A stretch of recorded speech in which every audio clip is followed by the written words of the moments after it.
Thanks for starting. It's the 5th edition of the Leadership Coaching Roundtable. And as I reminded you, as always, open by saying the idea behind this is to create a space for our coaching alumni, but also people from organizations who use coaching and further afield, to have a gathering place so we can become a think tank and a place of discussing, reflecting, and also critically looking at what coaching is, where it's going, and what we should do as coaches and coach training providers and purchasers of coaching. So on YouTube, we have a channel. If you search for Stellenbosch Business School, there's a channel, Leadership Coaching Roundtable. You can view the previous 4 editions. And I always, after each session, I think, what should be the next topic? And then I thought, why have I not thought of this one before? It's so obvious. So coaching in an African context. Coaching is growing rapidly internationally. Those of you that travel and go to conferences will see how it's maturing. I was in a conference in New York recently, technology in coaching, where the platform providers such as Coach Hub and BetterUp showcase their work. And it's really just incredible to see where coaching is going. It's literally hit mainstream. And this makes me think then, is coaching the same everywhere? In the African context, in this beautiful continent with all its potential that we live in, do we just do what everyone else does in the world? Or are there things that we should be considering? And to help us think through this today, I'm very grateful to have 4 panelists who are really well positioned to help us think through this. It's Dr. Dumisani Magatlela, Nankonde, Kasonde van der Broek, Nobantu Mpotulo, and Mongezi Makalima, Dr. Mongezi Makalima. And I always think that instead of me introducing people, their CVs are so long that if I introduce them, we'll fill the whole hour. So I'm going to ask them to introduce themselves and to tell us briefly, tell us about yourself, each of the panelists, and how are you involved in coaching? And I think let's kick off there. So Nankonde, can we start with you, please? Hello, everybody, and it's a pleasure to be here. As Nicky has said, I'm Nankonde, and I'm an executive coach based in Lusaka, Zambia, working across 7 of the 10 provinces of Zambia, and across about 7 other African countries on the continent. It's so interesting to be part of this conversation because I think it triggers so many thoughts about when I started my career or experience professionally as an executive coach. My practice is based in Lusaka, and I got into coaching in a way accidental, and I say I'm an accidental entrepreneur. I had spent a decade working for the United Nations at global, regional, and country level, working on development programs. And a transition in my personal life into being a spouse and a mother meant that I began to follow my husband's career. And because I have a management background, taking management into management development was not a difficult transition. And I discovered through that transition, I had a coach, and I enjoyed the experience of my transition with the coach and ended up pursuing it and going into certification and training. And here I am 12 years down the road, having built a successful practice on the continent and contributing to thought leadership from an African perspective into the global coaching industry. Thank you. Thank you very much, Nakonde, for that. Yes, thank you for the suggestion of spotlighting the panel. So, and I think I see someone is doing that. Nobantu, can we hear from you next? Yes, tell us about yourself and how are you currently involved in coaching? Sanibonani, everyone. As we say in this part of the world when we greet, I see you. I see your strengths. I see your dreams. I see your hopes, your aspirations, and your struggles too. So coaching, I think for me, is a calling. I knew when I was finalizing my high school education at the age of 16. I come from a math science family, and I'm the last born, and my 3 brothers, for some reason, they decided that their sister as well was gonna follow math and science. And one of the brothers, I remember, he took time out to come and tutor me and make sure that I had an A, not knowing that I had my own ideas. And I just had a C in math so that I can do humanities. So from 16, I knew I would work with people. And coaching, I started in 2000. And we were fortunate to form the partnership for mentoring and coaching with David Clutterbuck in 2001 with 3 other partners. And then because it was mainly mentorship programs in companies, then I branched as well and added executive leadership coaching. And my approach is really to enhance the consciousness and awareness of who I work with, and also how do people get connected to themselves, their roots, their hearts. How do they somehow shorten the distance between the head and the heart? Because when we're in corporates, we're told to come from the head, and yet in Africa, we are so much entrenched into the roots, into the core, into the belly, and through dance and music.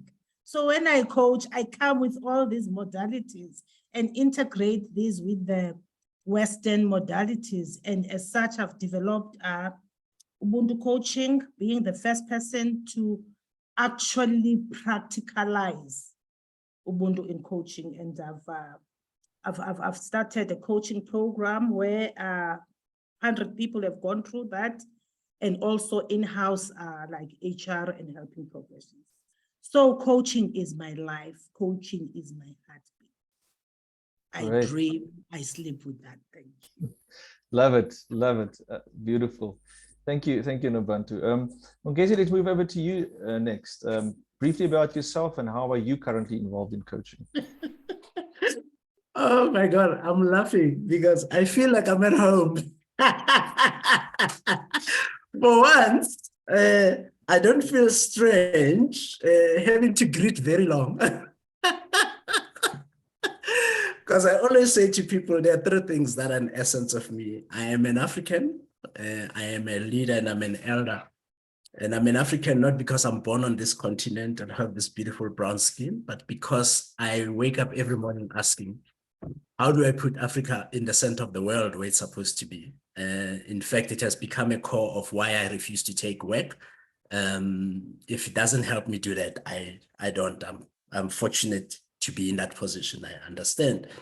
I run the Africa Board for Coaching, Consulting, and Coaching Psychology, amongst other things, which is about making sure that coaches are who they say they are. So quality assurance for coaches across the continent. 2, I say I'm a leader, not because of the positions that I hold, although I sit in a couple of boards locally and across the world, but mostly because I don't wait for things to happen. I make things happen. I get in trouble quite a lot. I always have been. In fact, I have been a teacher from since I was like 5 years old. They would go like, hey, you don't shut up. And I go like, at that time, I took it as an offense. But then one day I just realized, hold on, actually, that's my entire work right there. You know, except when I'm coaching, which is always fascinating that I can actually keep quiet for a long time. So I initiated cell phone banking in this country in 1999, amongst other things, but I'm always trying to find what is the next nice thing to do for the world. And that's kind of what I'm excited about. And lastly, Tim San is laughing because he knows I'm starting a bank now. So it's and finally, I say I'm an elder. So I am raised, and I have 2 interesting lineages as a Motswana and Umzulu. And so I bring both of them together, but eldership, where I come from, is not about age. It's really about how you prepare the world for those that come after you. But because it doesn't just belong here, Dr. Miles Monroe put it very nicely when I met him. He said, many leaders are more interested in the next election than they are in the next generation. So I'm not that guy. I work quite a lot with the next generation. In fact, one just left now. That's the noise you were actually just hearing. That's how I got delayed, because I was actually doing some quick coaching work there.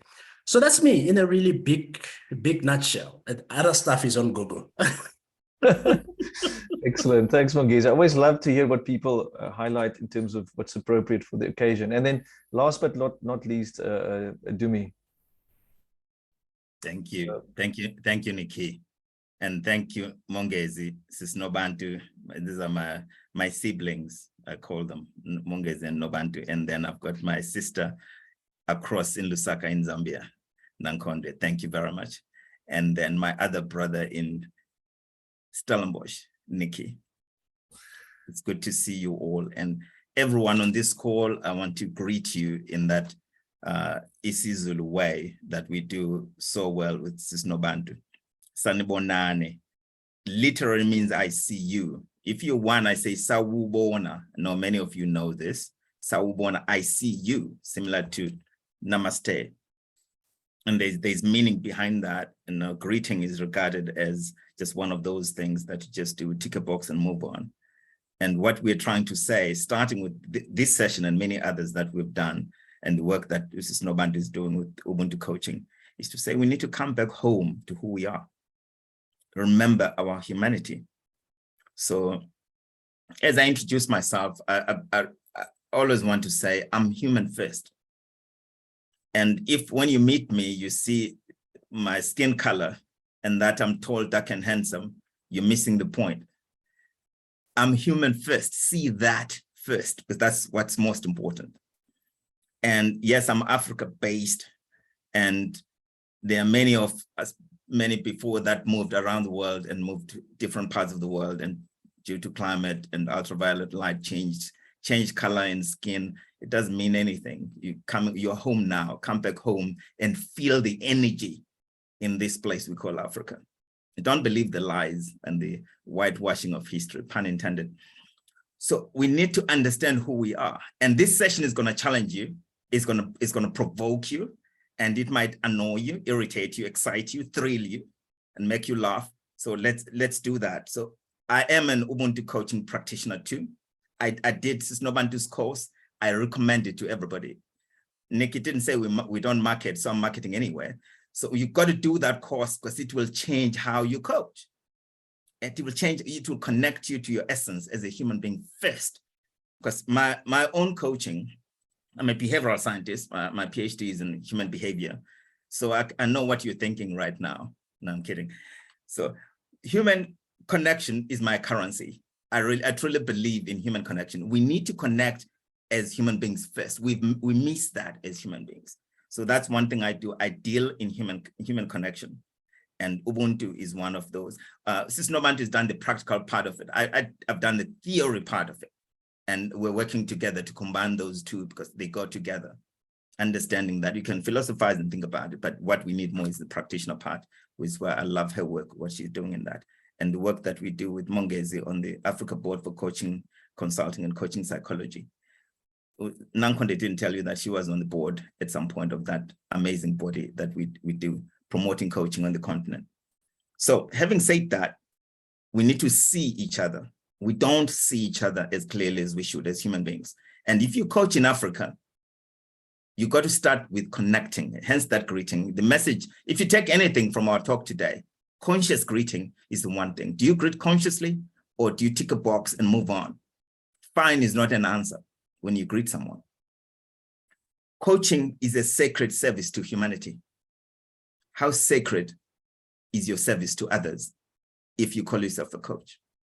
So welcome to coaching in the African context. Thank you. Thank you very much for that beautiful introduction, all four of the panelists. And as you can see, audience, we're up to 55 people now, so it's great, the attendance. We have the right people on the panel here to discuss this very interesting topic that I'm also really looking forward to learning from. So let's maybe start, let's start broad. My understanding of coaching is, from what I've read and written, coaching started 30 odd years ago. In America, it was part of the self-help movement. You know, that's the kind of stuff that we read in the literature. It's become really mainstream now in terms of the big coaching platforms. So I want to hear from the panelists. Let's for a moment, just forget African context for now. Just what, in general, what does coaching offer humanity at the moment? And why do you think it is becoming so popular? And I'm going to mix it up a bit. Maybe Mongezi, if we can start with you. What is coaching offering the world and why is it growing so phenomenally? Oh, thanks, Nicky. I was presenting at the BPS session a few weeks ago, the British Psychological Society, and this is a short answer. I can do those as well.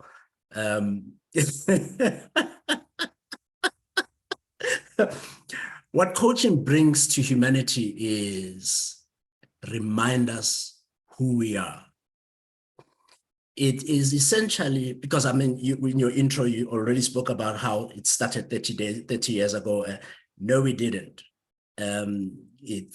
So we cannot not even ignore the African context as far as that is concerned. It is essentially around how we are with people as human beings. And it was codified, of course, by John Whitmore and his friends, and to bring it, and they discovered it, and it felt very nice and exciting.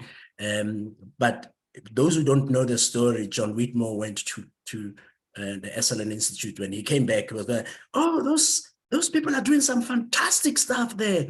When you go and you look at what those fantastic stuff are is how to be with humans as human beings, how to look at their inner game and pay attention and listen and trust in their aspiration. And that's the valuing of humanism. And I call it collective humanism just to separate it slightly from the humanistic psychology theory that anyway borrows quite a bit from that. So I'll stop from there, I think, for now.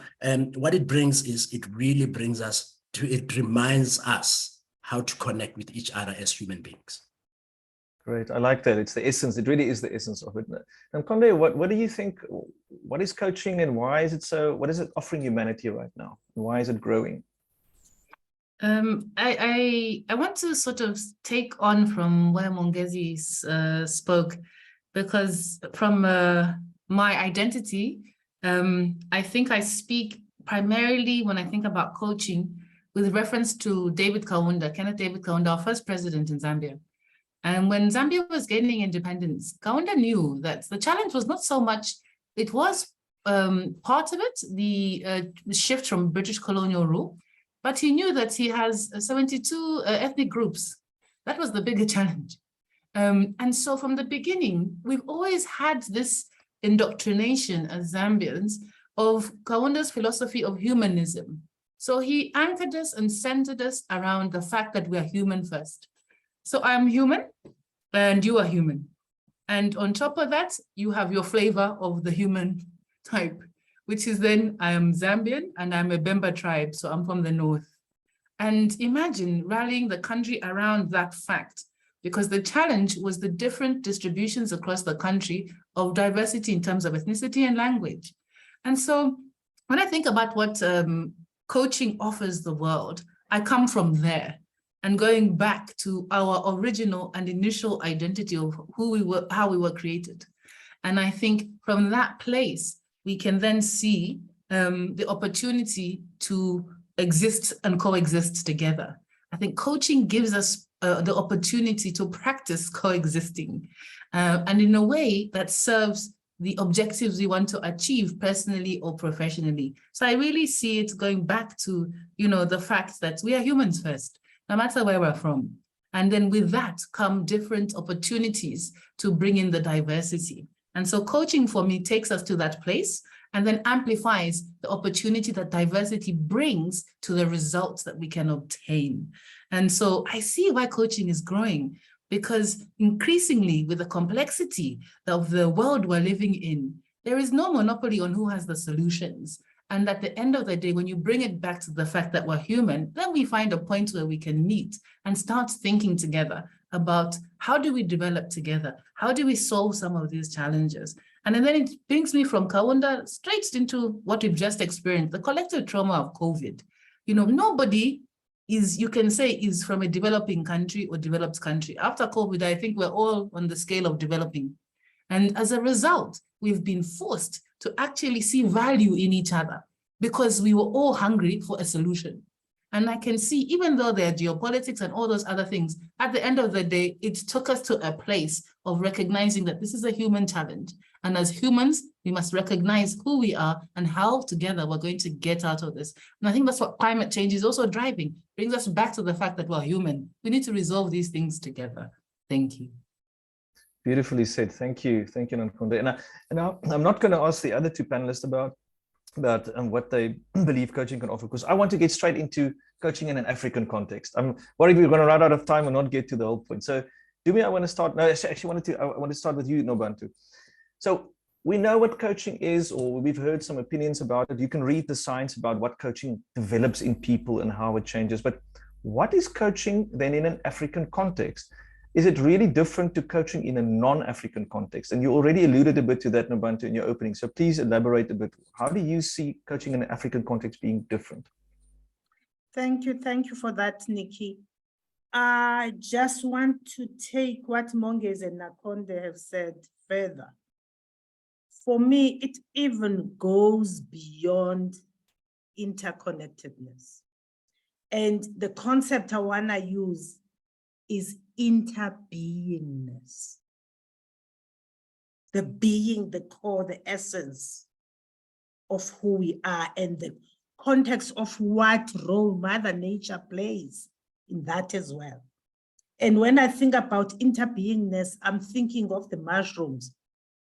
If you're thinking of the fungus of the mushroom, the mycelia, the roots, when they connect and send messages underground, and also sharing the amazing nutrients that they have to share. So much is happening. That's what interbeingness is about. And as we look and learn in Africa, because we're so much attached to the land and nature, there are lessons in this coaching in this part of the world that we need to take from nature. The fact that the plants in the evening, they take the carbon dioxide from us and gives us the oxygen. That's exactly what coaching is in an African context. Is the interbeingness, it's the non-duality, is seeing myself in you, Nick. And when I do that, Nikki, then there is no drive, or there's no way I can harm you because I see myself in you. And if I harm you, I am harming myself. So it's that co-creation partnership. And with the Xhosa proverb, the African proverb that says, if you wanna go fast, go alone. If you wanna go far, go together. So this is a kind of way of being where we start slow to get further. And that's the spirit of Ubuntu coaching, which the mantra that I have developed for this, within this African context, we enable to see others more, hear more, love, bringing love into coaching, love more, illuminate more, be more for others to become, and do less. You know, we labeled as lazy people. We're not lazy. We are highly reflective and listen deeply, and with humility, and holding it all together with the safe space that you find amongst Africans when they get together. Thank you. Wonderful. Wow. Beautifully said. And Dumi, what can you add to that? What is coaching in an African context, and how is it different? You travel a lot and you see coaching in many different contexts. Do you want the sanitized version or the raw version? Is there an age restriction here? All right, I'll get to it. I'll be polite. I love what Mrs. Nobantu just said around the interbeingness and the non-duality. And I'm going to start on that and build on that. Thank you, Sis Nobantu. Nicky and everyone on this call. The one thing that we need to realize when we're working as coaches and as business leaders across the African continent, and some of us who are part of faculty on different schools and coaching around the world, we need to see the human being in front of us, or at the end of that call, on the other side. I think where the world is right now, and Nankonde referred to it around COVID. COVID rehumanized everybody, and a microbe taught us to be human again, and to know that it doesn't matter what skin color you're wearing, because you're wearing it. It's just a wrapping. It means nothing, and that microbe will kill you, whether you're multimillionaire or you have not a cent in the bank or under your bed. Okay, that went somewhere very fast. Very, very, very important. I see you, Jacques, you're laughing. Very, very important for us to understand that we are human first, and we cannot miss this point. When we're coaching in Africa, the core I want to go to, and I'm going to go there, is that there are stories. There's a story. It's nobody to say we're not lazy, because that's a story, that's a narrative. The narrative that have been propagated over centuries about Africa are lies. We all know that, but we've gone to believe them. We don't see Africans anywhere in the world as equally human. And what coaching does, it removes that duality to say, this human being in front of you is a fellow human in front of you. And when you actually stop the nonsense of what you've been taught over time about the other based on their culture and skin color and geographical location, when you see the human in front of you, you will be amazed, because that's who we are. We are all incredibly amazing human beings. That's why I love what Nobantu said about the non-duality, that interbeingness, the capacity for a coach. And it is your job as a coach to remove all these stories and this stuff and the gunk, because that's what it is, that blinds you from seeing the other. Hence, we start with conscious greeting, because that's when you start to see another. In a village I grew up in, if you're running to school, if you met an elder and didn't stop your running and greet them properly and consciously, you would be in deep trouble. You'll get a hiding for that. But it inculcated in us to greet and to connect. And that is a human quality that we have lost, because we don't see each other, because we're too busy running after KPIs or targets or whatever it is we're running after, profit. And humanity needs that reconnection. And for me, the stories that have been told, if you're a coach, forget the story. See the person first, and you will be amazed at what you can see and what you can do with others. I see you, Colleen. Thank you, Nicky. I'll stop at that. You could easily carry on. If we had more time, I wouldn't interrupt. Thank you, Dumi. So in my mind, I'm doing qualitative content analysis as a researcher, and I can see themes coming out. I can't help myself. We really should actually write a paper about this. But I want to get to the next point now. So if you are a coach operating in an African context, what should we as coaches do differently? What are the skills and the things we should do differently? And you've all alluded to it, but maybe if we can make it very practical. And maybe Mongezi, if I can start with you. What is your advice to coaches operating in an African context? Cool, thank you. Thanks. Just connecting quickly first to what Dumi was saying. I didn't grow up in a village. I grew up in a township. Same principles applied. You greet you greet elders. You see them. They see you. You may be seen, but you're not heard until such time as you have listened enough, stayed enough, been enough in the space. So I think that's the first thing. The whole thing about seeing has variations of it, has degrees of seeing. And what I've seen, and I'll connect it right now to the ABCCP competencies. I want to go to the second thing based on what Jumi has just said now. I think the second thing that makes a difference here, and it's probably slightly controversial, but not. When you grow up, at least where I grew up, and I don't want to overgeneralize here, umuntu, a person, because we keep talking about humanity and we think we have the same construct about what humanity means, right? To many people, the construction of humanity is physical, and with all then the primary dimensions that come with the physicality of it, but not in the context of at least Ubuntu in the African context as I know it. Because my grandmother would be saying, you're only umuntu if you're behaving in a certain way.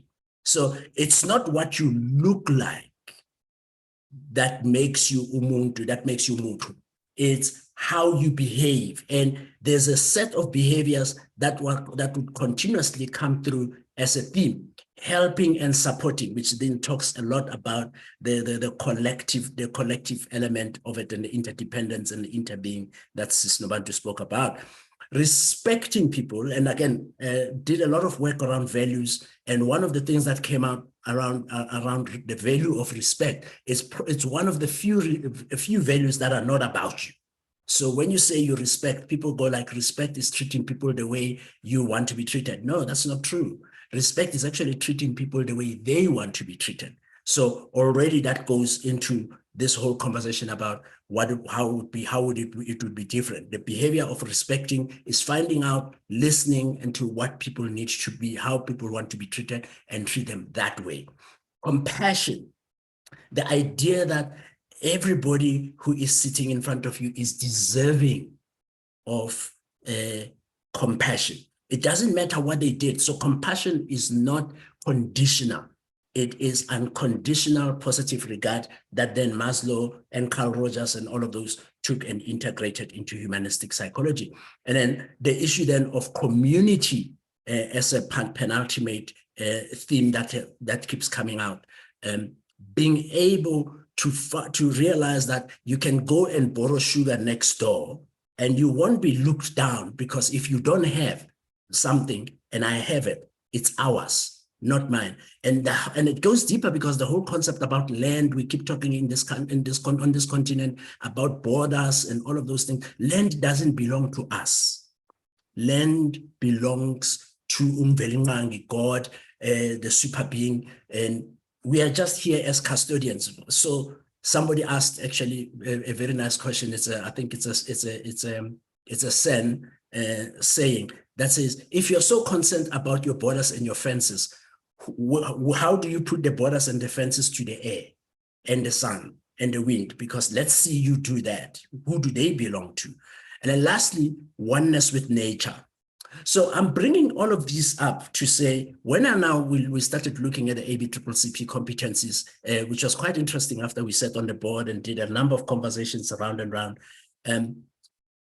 Out of the 10 competencies, only 2 are doing competencies. So as a coach, the one piece, and I think that's why that's creating a very interesting thing, Nicky, a very interesting paradox most of the time. And that's why I keep saying, we didn't, the coaching was not discovered. Coaching always existed, right? So we're just emphasizing it, because out of those 10 competencies, then the 8 of them are about being with a person. How are you being as a coach at that point in time? And the difference with how the North has learned, I'll use the words bad habits for now, in a bit of a judgmental way for now, is doing, action, goals. But when you do coaching here, be careful of goals. I had to change my grow model completely, because every time I would ask, especially when we do performance coaching, every time I would ask people, what is your goal? And they have no idea. And not because they don't know what they want to achieve, they're not thinking about the future that far. And Mbigi talks a lot about the concept of time orientation. And I think Philip, you and I have hung out with Philip Rosinski, and he pieces up together as well. But the whole concept of time, as we work with it in the South, and again, it's not African, it's just human, is about very near future, very long past, but very present presence. And that's all the work we need to be doing as coaches, is to be here. And then we trust the fact that the future will take care of itself, because we don't own it. We don't know what it looks like. And it's very hard for coaches who already have learned techniques of goals and goal specification and elicitation and all of those things. I'll stop there. Sorry, Wow. I'm getting worked up. No, that's profound insight. Thank you for that, Mongezi, because that very much is the Western mindset, right? It is the next thing, next thing, next thing. Namkonde, from your side, what skills are you observing and are you practicing perhaps in an African context that you think makes it different and unique? I think the timing of this conversation and pulling together my experiences from the continent and this combination of the panel, this is a whole, I would say this is such an interesting conversation. I'm listening, but I'm also trying to position myself to contribute. When these people are together, it's a dangerous setup because you can get lost. So over the last 2 years, I have developed psychometric assessment. I was called it a survey, not even assessment, because that takes me to different metrics and measures. But over the last 2 years, I've been working on Zanga African Metrics, which is an assessment tool or survey tool that asks questions based on international best practice of management and leadership, but layers it with 5 cultural dimensions from an African perspective. Why did I do this? And why does it fit to this conversation? Because over the years and decades of coaching, I started to realize that there was something that I was doing in the sessions that was actually adapting my Western training tools and resources to help it land and achieve impact in the culture. And then I realized, and feeding off from Philip Rosinski and then Geert Hofstede, looking at the work they had done, that from an African perspective, how much of this has been done? And what I was documenting from the coaching sessions needed some light and needed to be shared. And so Zanga from northern Zambia, Mambwe province, means to discover something you've been looking for. I was thinking, what is this missing ingredient? What is the difference coaching in Africa? And when I'm coaching from other parts of the world, and I started to identify these cultural dimensions that kept showing up, but they were subtle and manifesting in ways that were affecting decision-making and not even affecting, influencing, should I say. So it was then important to appreciate that from an African cultural perspective, there are nuances that are driven from social, traditional, and personal experiences of who we are that are not quite coded or articulated in a way that they can be understood and fully translated for impact. And then those also have an influence on what we equate to value. Because if we think about coaching and coaching impact, there's a measurement there. There's something you're trying to achieve, which means you're giving it a value. And so you must understand the other tools we're using to measure, reflecting the item or the person we're measuring. And so the cultural dimensions came in to layer the survey or assessment to say, how do we address this? And we had 5 cultural dimensions we've now settled on, which are based on beliefs, the influence of beliefs, whether traditional, spiritual, in terms of the individuals. The next one is community, our relationship to each other. And I call this systemic because if you think about it, it's also in relation to the systems we belong to. We belong to traditional systems, we belong to spiritual systems, we belong to professional systems, we belong to personal systems. All those bring in information through our behavior. And so the whole point of the assessment and the 5 cultural dimensions was to say, what information are we getting through beliefs, through this sense of community, through loyalty and the way we defer to loyalty, respect and pride. Those are the 5 cultural dimensions from an African perspective that we have picked up and then coded in the questionnaire so that we can understand and increase awareness to say, okay, these are present, yes. but to what degree are we aware of them? And to what extent do they have an influence and impact on the final outcome? And so we take the layering of these into the competency framework as application. They're present. Everybody has these present. But the awareness is the next level. To what extent are you aware? And then adaptation in an organizational setting is that these, in this individual, have a tendency maybe to influence even the final outcome. It's not saying it's right or wrong. It says it is what it is. And it says, I see you. I see you in this context. And I'll close by saying my first client in Zambia was FNB. And as you are aware, FNB, their subsidiary in Zambia.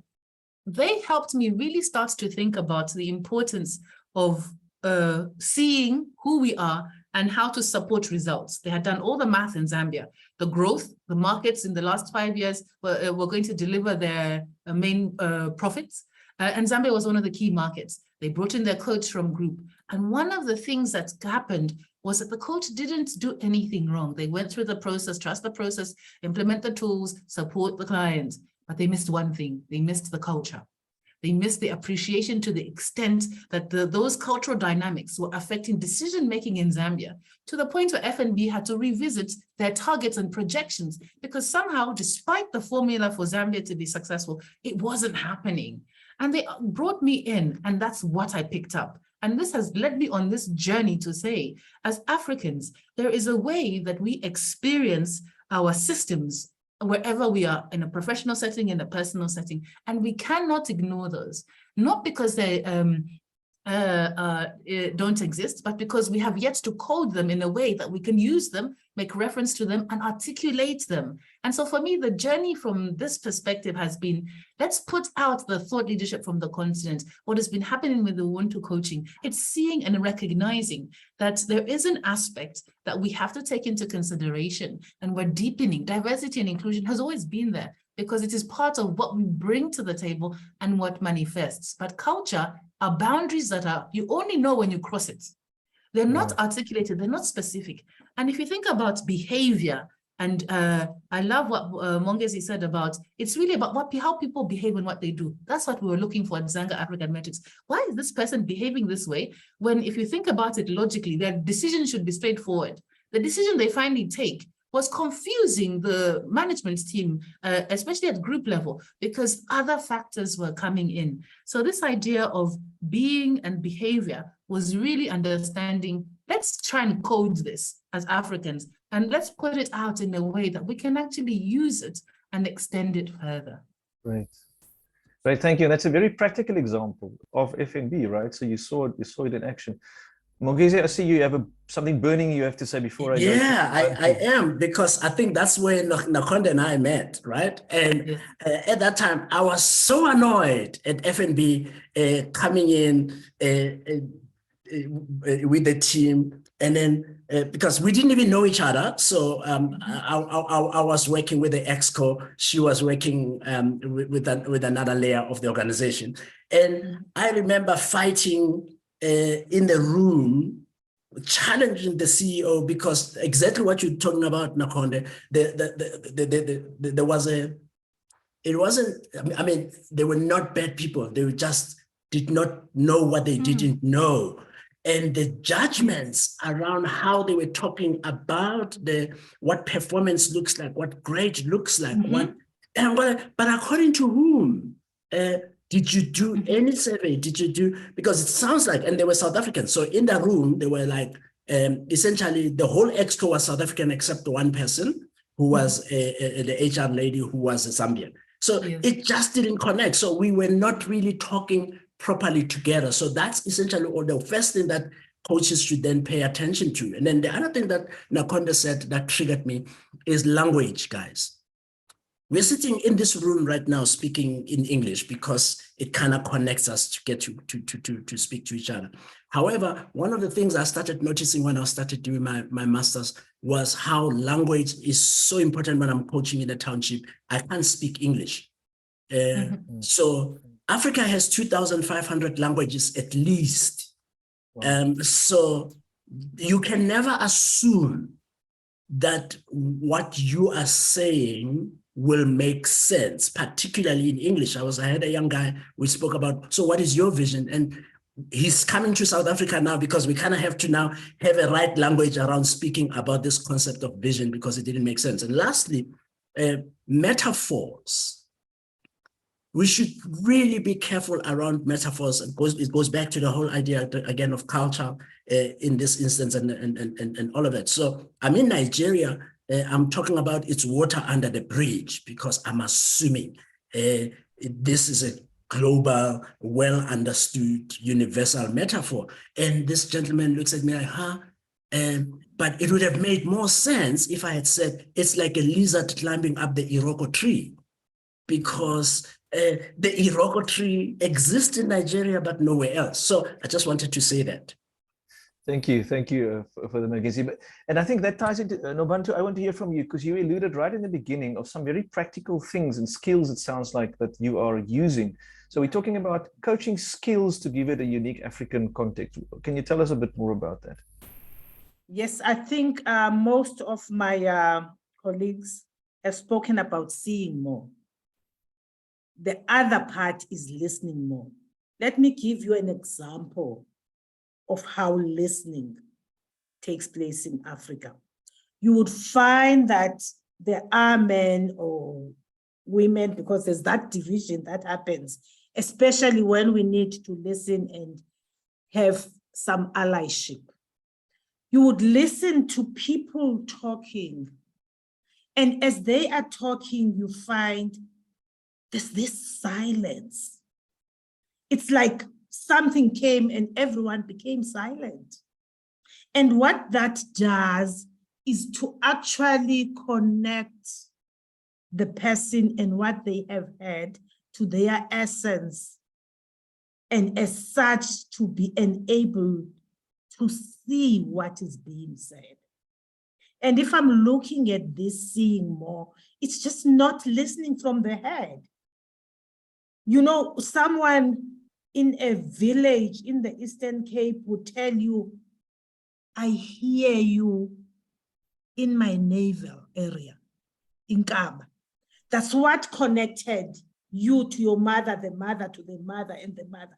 So listening with the body. And then you'd find after that silence, someone would say,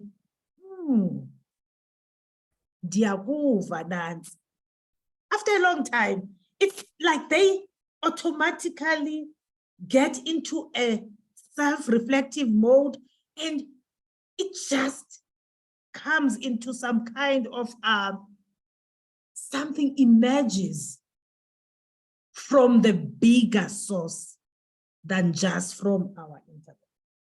So if I'm thinking about this ability to listen so deeply, I'm thinking about Otto Scharmer's level 3 and 4, empathic listening, and also generative listening. Because when you do that, you then don't get attached to what the next step is.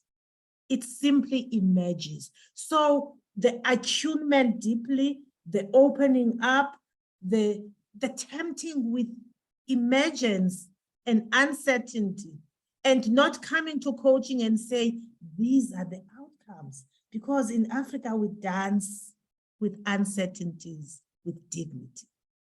And hence, to get people embodied in my coaching sessions, I get people when they feel like, I want to move, I want to dance, I want to sing. Hell, that's what we do in Africa. That's what connects us and gets us to get elsewhere. Thank you. Wonderful, wonderful. Very, very passionate and practical. Dumi, I want to hear from you as well about coaching skills specifically. And maybe you can add on, because we're not going to get to all my questions, but both you and Mongezi teach on our program at Stellenbosch Business School, the skills that coaches should use in Africa and what you think training providers could do differently to help develop that. Yeah, thank you. This is beautiful. I like what someone was saying on the chart, that we need to have a longer session. This time is not enough to do justice to what is here. I'll say an hour each at least for these amazing panelists that you have on there. So having said that, thanks for the question, Nikki. And what I wanted to say around skills for me is, understanding, and it starts with listening, but there's a part that Nobantu does so beautifully around attunement to somatic energy, to tuning into your body, knowing that you are a whole listening mechanism. It's not your ears. And when you see, you don't see with your eyes necessarily, you connect with your soul, your very spirit. We are a sensory organ. As a human being, the body that we're given, it's so powerful, we don't tune into it. I think I was sharing in one platform, nobody knows the story very well, but my grandfather, who would dream about a patient the night before, wake up early, go, and he would take me with him to go find the medicine in the forest for the patient that's coming in the morning. The patient arrives 9, 10 in the morning. The medicine is ready, and it's exactly what they need, because he knew that. So he was attuned to, let's call it the universe. We've lost that wisdom. He was trying to train me, but I was somewhere else with that. Not on the same wavelength. But so the skill that we need as coaches, Nicky, is for us to tune in to each other. And the skill we need to do that is to stop. Just stop and listen and tune in. And we do this work, just did this work with Shazad. Nobantu knows that Nobantu is doing a lot of this on this. Nobantu brought us into this around just being fully here. It's positive psychology. It's understanding that we have this intelligence around us. We need to tune into it. But it didn't start in, like we say, coaching started this and put days and say, with the inner game of tennis. No, coaching has been there since humanity. So we need to understand that it's coded, like Mongezi said, now in this way and written about and models crafted and created. But human beings know this. So this skill of listening has always been there. My grandfather never saw the inside of a classroom, taught me how to listen better than any coaching program has ever taught me. Because I was there sitting next to him when he was running meetings of the village council. And the thing he did, he demonstrated, was listening. And he never spoke before everyone else had spoken. And what he said was so profound. And people were always. So listening, we have the skills to do that. But a key part to this comes to the point, I'm going to be short. We have a Gestalt term called wholeness. It's understanding wholeness and brokenness. And in our context, this chart is about coaching in the African context. The one thing we need to understand are the 3 lenses for being an African coach. And the 3 lenses are: one, there is the individual. And then there is the interpersonal. Nobantu was talking about the interbeing. And then there is the collective, which is beyond that inner circle of the interpersonal and that. So it's not just the duality, the dad, and that it's about understanding that we are connected to a greater system of humanity and human beings. And our small brains like to break things into little boxes and try and make sense of that. It's about understanding the expansiveness of humanity, of being who we are. So wholeness and brokenness. Brokenness is thinking that me as one individual, I'm the only one that matters.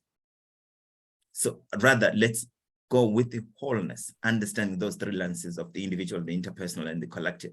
Then we're able to see a bigger picture than the one that the individual sees in the mirror. That's limited.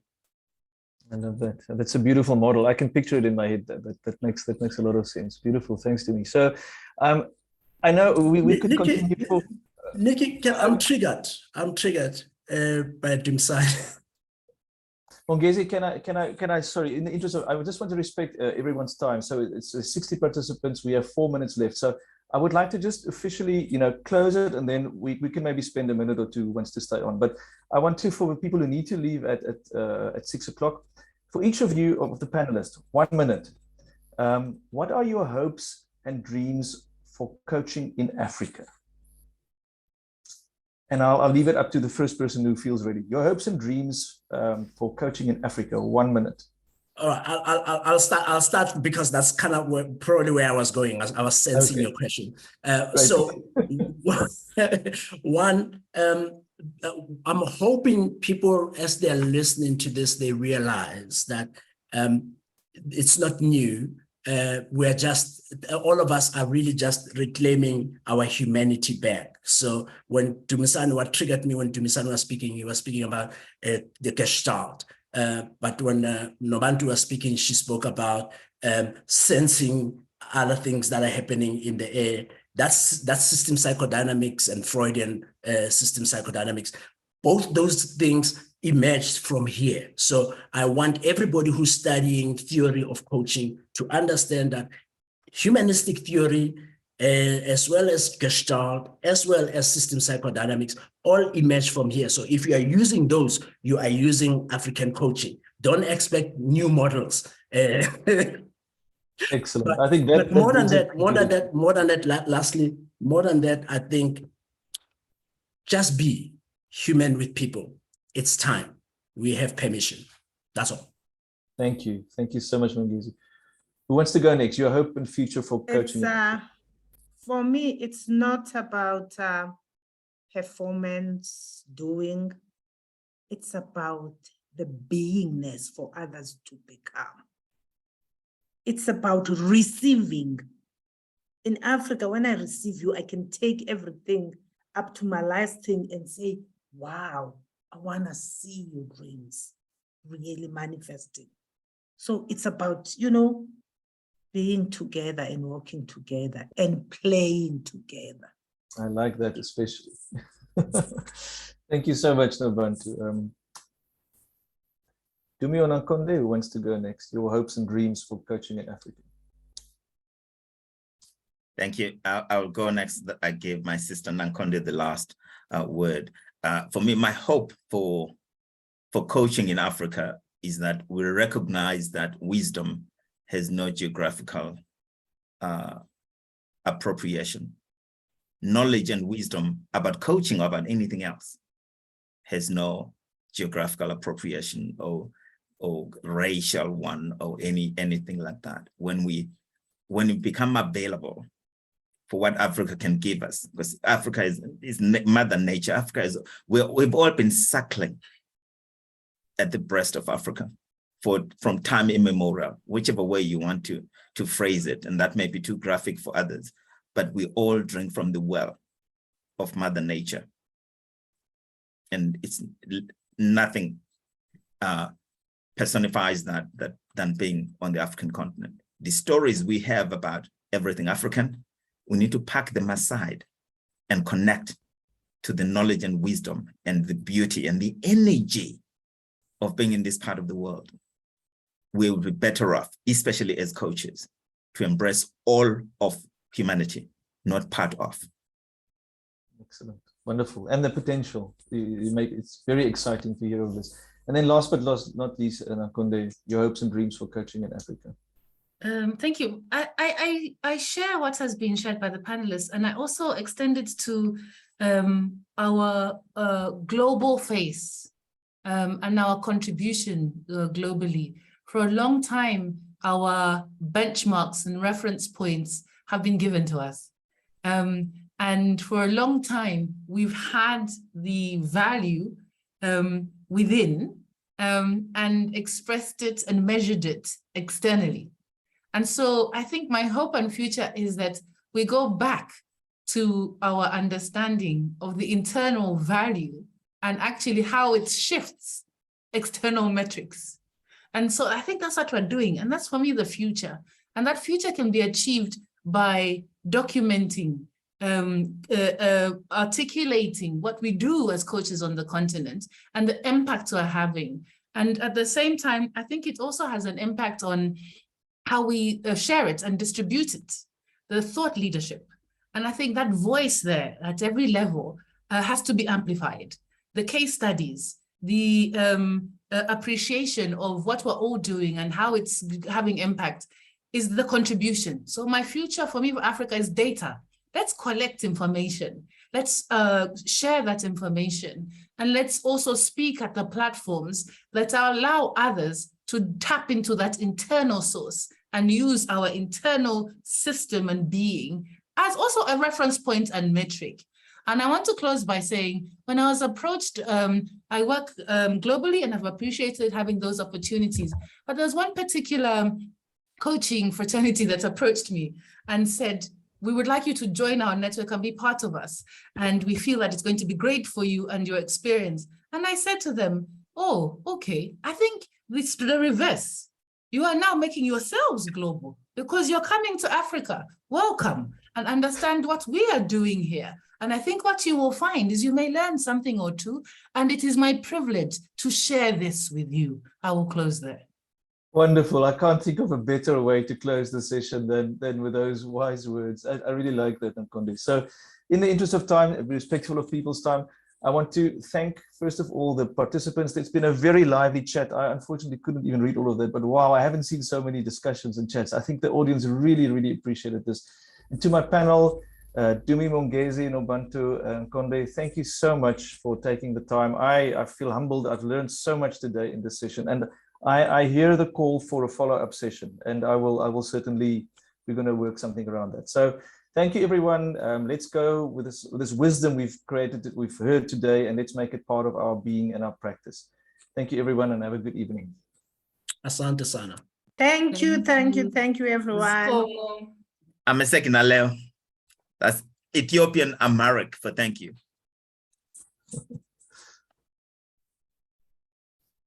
Thank you, everyone. Thank you, Dumi, Mongezi, Dubantu, Nkonde from the Eastern Cape, small village. Thank you for connecting. Thank you, Mkaya. Yeah. Thank you so much, Madam Honase. That's Nicky, from Ghana. Oh, beautiful. Thank you means Madam Honase. That's a fancy language. Thank you for the great delivery. Yeah. Beautiful. Thank Nicky, do you want others to have, anyone who has a question, those that can stay for 10, 15 minutes to do that? We can do that. We can. I have till 15:15, so I think people that had to leave would have left. But let's 10 minutes, yeah. 10 minutes. Some questions. So that Why give not? people a chance to engage with us. Yeah. Over to you, Nicky. So if anyone has questions, really, just feel free to unmute. I'm just looking through the chat list already to also see if there were anything. But if anyone has a comment or a question, please feel free. So for me, hi everyone. It's Chichi from Joburg. Thanks to the panel. I was so looking forward to this. And I think somebody posted in the comment about us having a conference. So I'm pushing Nicky at Stellenbosch, please.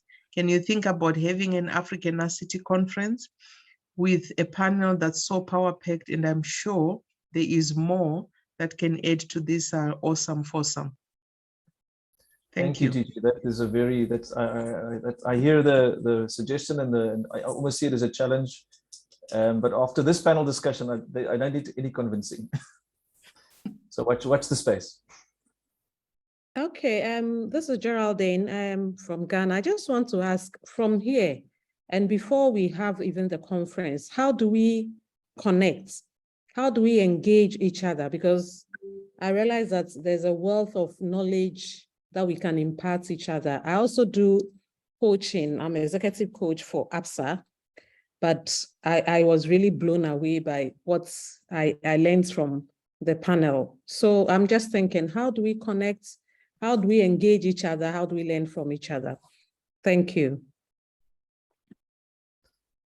Well, any of the panelists, do you have any suggestions? I mean, LinkedIn, obviously you can link in individually to all of us. From a Stellenbosch Business School perspective, we will keep an eye open for this event. We will have it every 3 months. It might be different topics, but I think more specifically, if any of the panelists have associations or societies they can recommend. Yes, I think LinkedIn is great. Yeah. As an initial entry point to then continued conversations. Yeah. I see ubuntucoaching.co.za. Nobantu, is that also a place that people can visit to connect? Yes, it's Nobantu sort of made a mistake. Nobantu coaching. As if there's a difference, right? Yes, Nobantu and Ubuntu is all the same. Eh?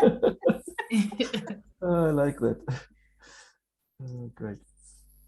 Cool. Yeah, this has been amazing, and I would like us to take it further with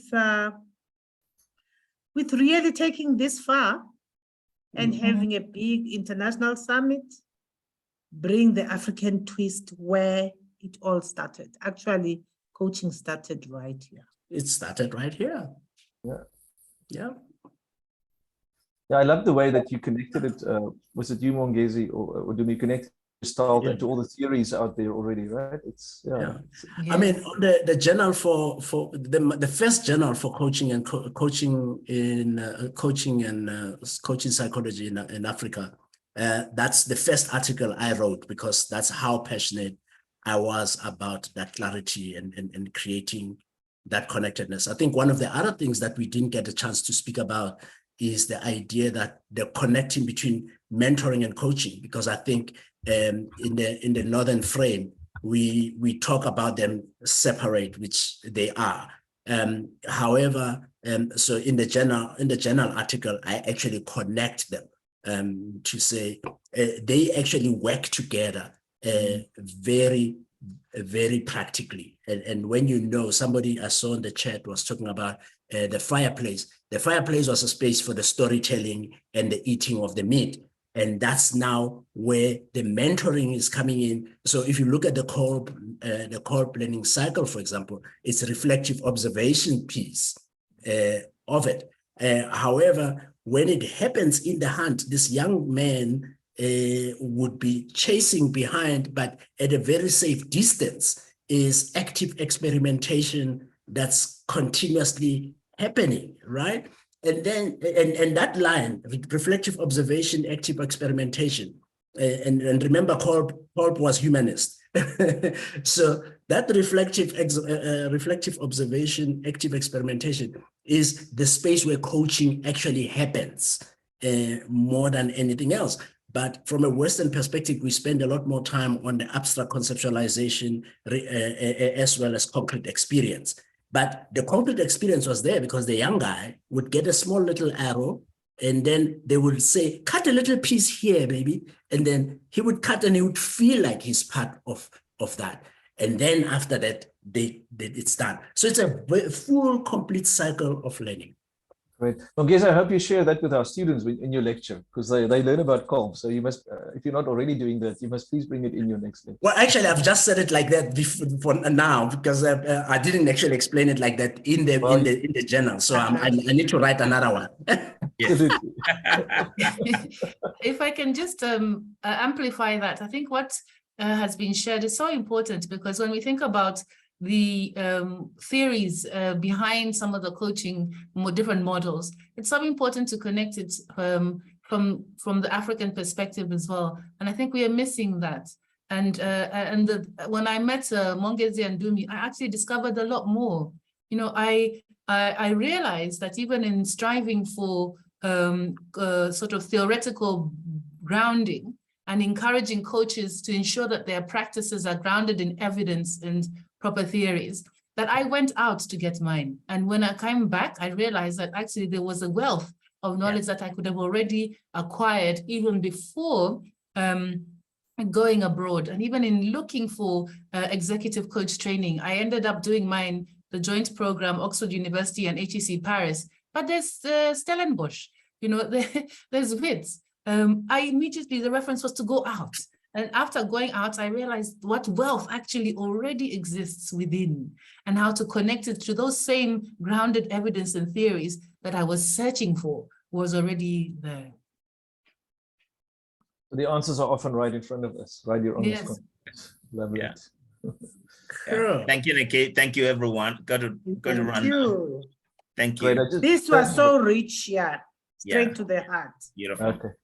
Thank you, Nicky. Thank you, fellow panelists. Thank you very much.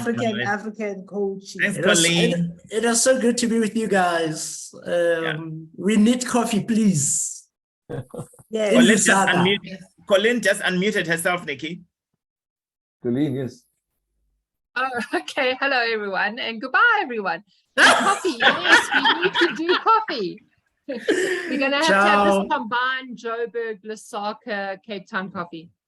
Ghana included. Just before we go, yes. sorry, just before we go, I see Jock just posted that I'm open to publish a special issue of the Coaching News Africa magazine on coaching in African context. I think, Jock, that would be amazing. And That, yes, all, we need all of that. us should. So please contact us. I'm happy to write something as well. I think that Yes. would be a great starting point. Cool. We're in. It's done. Thank Thanks, you. Jock. Thank you, Nikki. Thank you, the Bye-bye. panelists. You are Thank all you, everyone. amazing. Thank you. Bye. Everyone. Great session. Bye-bye. Bye-bye. Bye.